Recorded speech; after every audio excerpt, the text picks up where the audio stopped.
সেই কথাটো মই মোৰ কাৰণে কিবা বিজেপিক বেয়া পাই বা কাৰোবাৰ ওপৰত মই হেৰি কৰিবৰ কাৰণে কোৱা নাই, সেইটো সত্য কথা। আজি মই অৱশ্যে বহুত আগতে আহিব লাগিছিলে মই, কিন্তু অমৰ বৰছুতীয়া ল'ৰাটো ঢুকালে আৰু আমাৰ তেখেতে প্ৰফুল্ল গোস্বামী ডাঙৰীয়াও ঢুকালে। মই আহিব লাগিছিলে আগতে, কিন্তু আজি নহয়, যাম বুলি বহুত দিন হ'ল। আজি যেন তেনে ওলাই আহিলো। আহোঁতে বহুতখিনি পুৰণা দলীয় কৰ্মী আমাৰ অনিল ভট্ট ডাঙৰীয়াকো লগ পাই আহিলো। তেখেতো যথেষ্ট বয়স হৈছে, বহু কষ্ট কৰি দলটোক আগুৱাই নিছিল। সেইসকলক আজি কোনো চিনিও নাপায়, কোনো তেওঁলোকৰ কথা চিন্তাও নকৰে। গতিকে আমাৰ কথা হ'ল কি, দলটো আগবাঢ়িব লাগে, কিন্তু এইটো নহয় যে দলটো আগবাঢ়িবৰ কাৰণে আমি বাহিৰৰ পৰা মানুহ আনক আহিব লাগে, আহক, কিন্তু পুৰণা দলৰ কৰ্মীখিনিক সম্পূৰ্ণ এলাগী কৰি চিনি নোপোৱা হৈ যোৱাটো মই ভাবো অত্যন্ত অন্যায় হ'ব। আৰু তেওঁলোকৰ অধিকাৰ আছে এই দলটোৰ। বেয়া দিনত যিহেতুকে যিসকলে এই দলটোক ধৰি ৰাখিছিলে, আগুৱাই নিয়াত অত্যন্ত কষ্ট কৰিছিল তেওঁলোকে, নিজৰ পকেটৰ ধন খৰচ কৰি। বহুতো কৰ্মী আছেতো নিজৰ সা সম্পত্তি বেছিও দলটো কৰিছিল। আজি সেইসকলক কোনো চিনি নাপায়, চিনি পাবলৈও ইচ্ছা নকৰে। গতিকে তেওঁলোকৰ ভাবো যে সকলোৱে, আমাৰ দিলীপ শইকীয়া ডাঙৰীয়া আহিছে, নতুন সভাপতি হৈছে, তেওঁ যিখিনি বক্তব্য দাঙি ধৰিছে, আমি সেইখিনিত আশাবাদী মানে আমাৰ দলীয় কৰ্মীসকল আশাবাদী।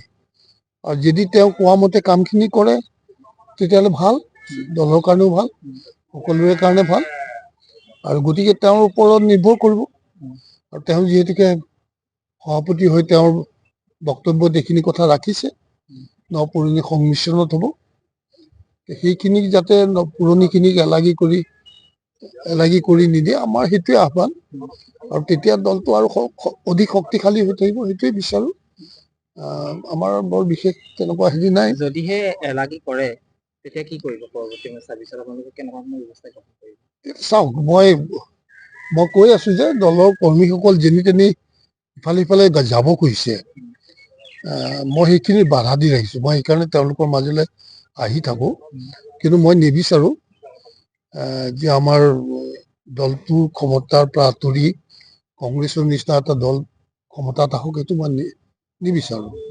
বা আমাৰ দলীয় কৰ্মীখিনিও যাতে কংগ্ৰেছলৈ গুচি নাযায়, আৰু সেইকাৰণেই মই তেওঁলোকৰ ওচৰত সঘনে অহা যোৱা কৰো, তেওঁলোকৰ লগত মই মত বিনিময় কৰো।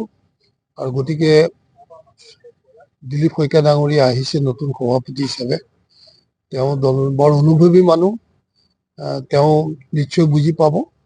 আৰু সেইখিনি বুজি পাই যদি তেওঁ পদক্ষেপ লয়, দলটো ভাল হ'ব। আৰু যদি নলয়, সেইটো তেওঁলোকে বুজি পাব। তেওঁলোকৰ দায়িত্ব আছে ন, দলটোক ভাল কৰাটোহে তেওঁৰ দায়িত্ব। যদি বোলে দলটো ভাল নকৰো, মই যি হয় হওক, সেইটো হলেতো সেইটো দায়িত্ব তেওঁৱে স্বীকাৰ কৰিব লাগিব। গতিকে দলটোক ভাল কৰিবলৈ হলে আগৰ সেই ভাৱমূৰ্তি আছে বুলি মই নাভাবো।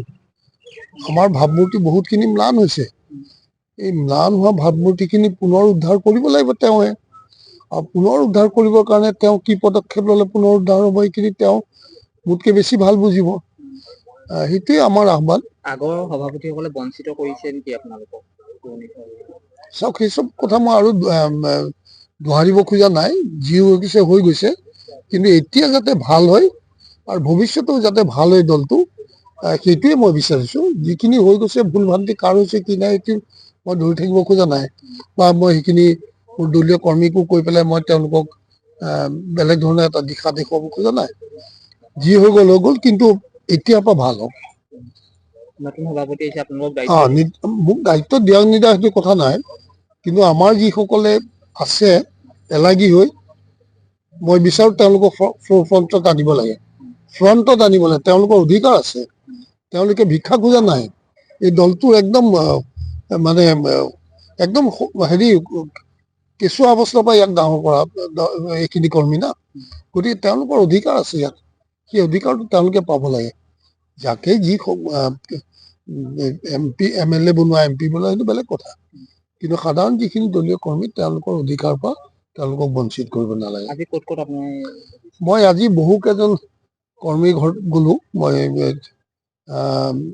আহিলো ৰাস্তাই কোনোবাই যেনে মাতিলে সোমালো চাহ একাপ কাৰোবাৰ তাত খাইছো কাৰোবাৰ তাত তামোল এখন খাইছো আমাৰ মোৰ এখেতৰ তালে আৰু উমৰ তালে অহাৰ মোৰ লক্ষ্য আছিল বাকী সকলোকো লগ পালো ইয়াৰ পাছত আৰু 2-3টা প্ৰগ্ৰাম আছে তালে যাম পুৰণি বিজেপি কৰ্মীসকলে কিবা অসন্তুষ্টি কৰিছে নেকি এইসকলক লৈ এইটোতো সদায় বিনায় মানে দুখ কৰেই তেওঁলোকে আজি অনিল ভট্ট ডাঙৰীয়া তেখেতো অসুস্থ তেখেতেও বৰ দুখ কৰিছে তেখেতকতো আমাৰ মনোজে মানে তেখেত CPM-ৰ আছিল কমিউনিষ্ট মানুহ আছিল তেখেতক আনিবৰ কাৰণে কিমান তাঁত বাতি কৰি CPM মানুহ আনিবলৈ বহুত কষ্টতো তেওঁ কষ্ট কৰি তেওঁক আনিলে দলত আৰু তেওঁ দিনে ৰাতিয়ে কাম কৰিলে দলৰ কাৰণে আজি তেওঁক কোনো চিনি নাপায় তাকে সেইচব কথা তেখেতসকলৰ মনত দুখ লাগে আৰু যথেষ্ট বয়স হৈ গ'ল এতিয়া 78 মান নাই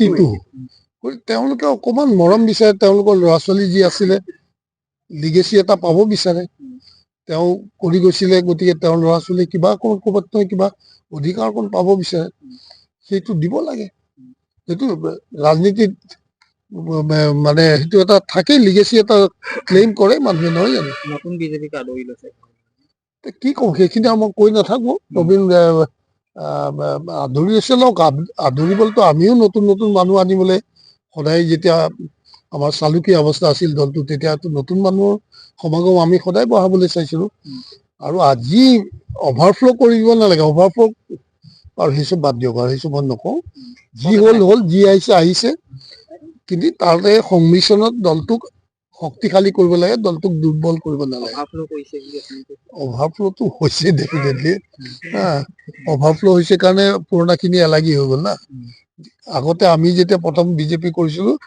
তেতিয়া আমি ভাবো যে আমাৰ দলত বহুত কম মানুহ আছে গতিকে আমাক মানুহ লাগে যদি কালি ক্ষমতাটো আহে তেতিয়াহ'লে আমাৰ এই মানুহখিনিৰ দ্বাৰা যিমান চব পোষ্ট হেৰি থাকে না পদবী থাকে না ফিল আপ কৰিলে আমাৰ হাতত মানুহ ইমান নাই বা নহ'ব গতিকে আমাক বাহিৰৰ মানুহ লাগিব কিন্তু আজি হয়তো বহুত বেছি হ'ল ধৰক বাদ দিয়ক আপোনাক বঞ্চিত কৰিছে প্ৰাৰ্থীৰ পৰা মোক বাৰু বঞ্চিত হ'ল আৰু মোৰ বয়সো হ'ল এতিয়া সেইটোলৈ মই ইমান চিন্তা নকৰো মই মোৰ তেনেকুৱা কোনো পলিটিকেল এম্বিশ্যন নাই এতিয়া খালি মই বিচাৰো যে আমাৰ এই দলীয় কৰ্মীখিনি অধিকাৰ সেইটো মই সহ্য কৰিব পৰা নাই সেইটো চাফা কথা সেইটো কাৰণে মই যুঁজিয়ে থাকিম